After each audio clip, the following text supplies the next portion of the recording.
Bonjour, c'est Guylaine, 5 minutes avec toi. Alors, je tente aujourd'hui de faire une vidéo. Comme il y a beaucoup de vent, peut-être ça ne sera pas parfait.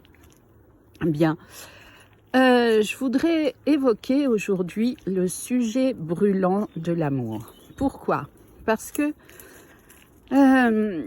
beaucoup de femmes associent la souffrance à l'amour. C'est-à-dire qu'à partir du moment où elles souffrent, elles disent « mais je l'aime ». Et la vérité, c'est que cette sorte d'amour qui naît de la souffrance, enfin ce qu'elles croient être de l'amour qui naît de la souffrance, en réalité n'est qu'une attraction au manque. Pourquoi? Parce que lorsque nous étions enfants, la plupart d'entre nous, je dirais, je pense à 90-95%, n'ont pas reçu l'attention et la tendresse dont l'enfant que nous étions avait besoin. Aussi, nous avons associé, bien malgré nous, le manque d'amour à l'amour. Mais le manque d'amour n'est pas l'amour.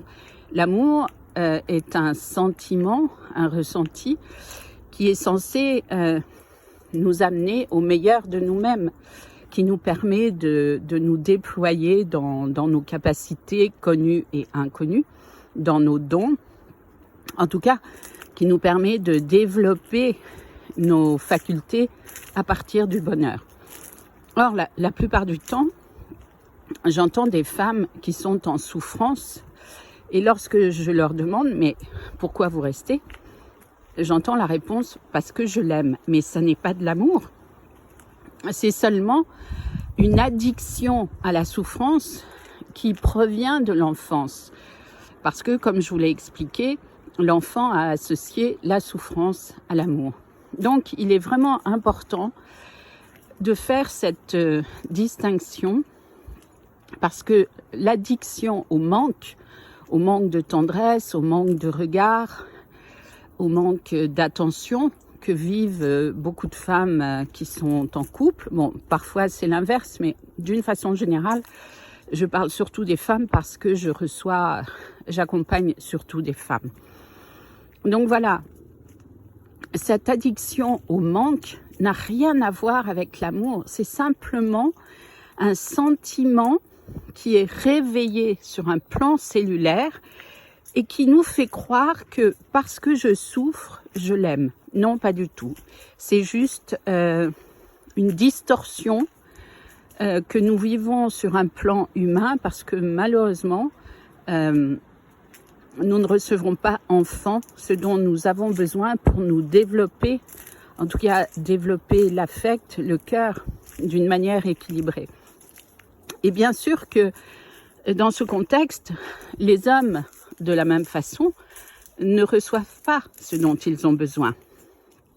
Par contre, leur énergie yang, la plupart du temps, va faire qu'ils vont devenir des prédateurs pour compenser la frustration qu'ils ont vécue enfant, d'une part, et d'autre part parce qu'ils se sont engagés envers eux-mêmes et de façon inconsciente à ne plus souffrir.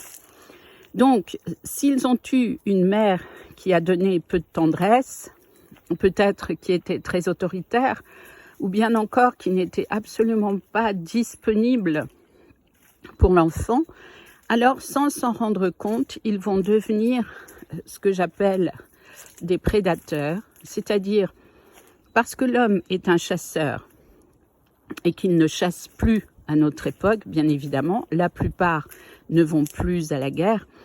Donc, il va devoir exprimer son instinct de chasseur de façon différente. Aussi, il va, entre guillemets, s'amuser avec les femmes.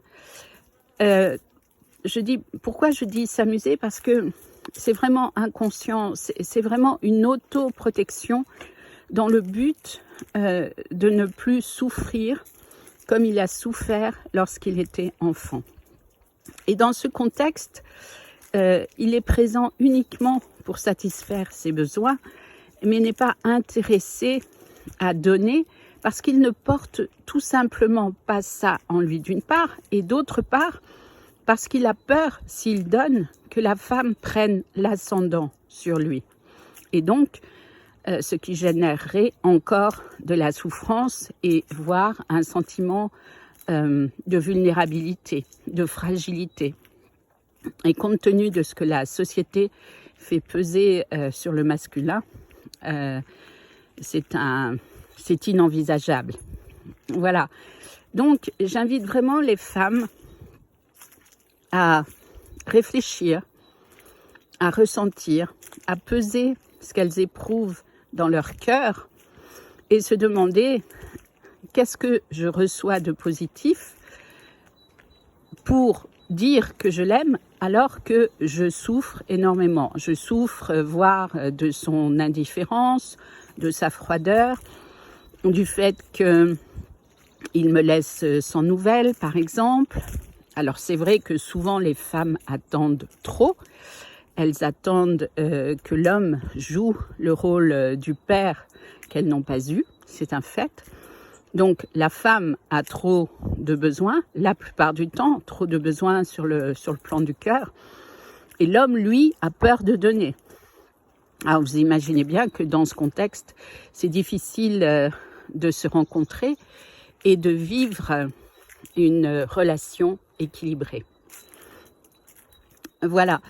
Donc, j'encourage vraiment les femmes à choisir de grandir dans leur cœur, à ne plus attendre des hommes ce que, d'une façon générale, la plupart du temps, ils ne sont pas en état intérieur dans leur cœur d'offrir, de donner, parce qu'ils ont trop peur de souffrir, trop peur que la femme prenne l'ascendant sur eux, trop peur de se sentir dominés et la peur aussi d'obéir au féminin, tout comme ils ont été obligés d'obéir lorsqu'ils étaient enfants.